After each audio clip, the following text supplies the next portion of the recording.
திராவிட முன்னேற்ற கழக அரசு ஒரு திறமையற்ற அரசு. நிர்வாக திறமை இல்லாம இந்த ஆட்சி நடந்துட்டு இருக்குது.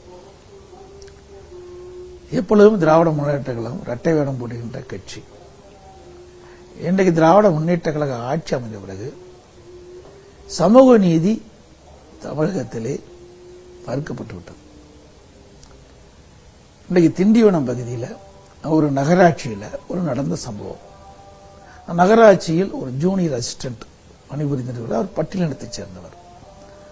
அவரை நகராட்சி ஆணையாளர் அறைக்கு வர சொல்லி அந்த அறையில் ஒரு திமுக பெண் கவுன்சிலர் அமர்ந்திருக்கிறார். அவர் காலிலே விழுந்து மன்னிப்பு கேட்க வைத்த காட்சி தொலைக்காட்சியிலே பார்த்தோம். அந்த அதிகாரி ஒரு பட்டியலத்தைச் சேர்ந்த அதிகாரி என்ற ஒரே காரணத்திற்காக அவர்களுக்கு இந்த அநீதி இழைக்கப்பட்டிருக்கின்றது.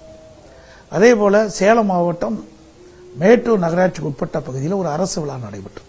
அந்த அரசு விழாவிலே சேலம் மாவட்டத்தைச் சேர்ந்த மாவட்ட அமைச்சர் கலந்து கொள்கிறார், உயரதிகாரிகள் கலந்து கொள்கிறார்கள். அந்த நிகழ்ச்சியிலே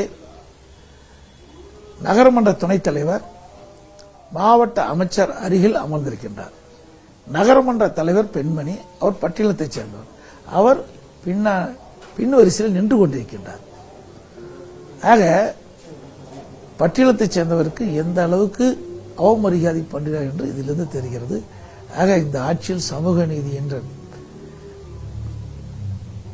மக்களுக்கு கிடையாது. சமூக நீதி என்று சொல்லுவதே வாய் அளவில் தான் சொல்றாங்க, நடைமுறையில் அல்ல.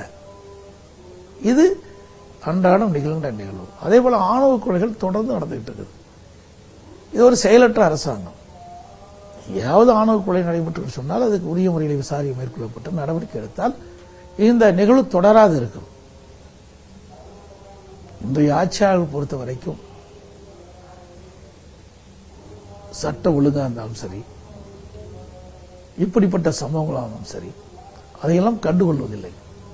ஏனென்றால் நம்ம ஆளுங்கட்சி சேர்ந்தவர்கள் இன்றைக்கு அரசியல் தலையீடு அதிகமாக இருக்கின்ற காரணத்தில் இப்படிப்பட்ட நிகழ்வுலாம் நடந்து கொண்டிருக்கின்றன தமிழகத்திலே.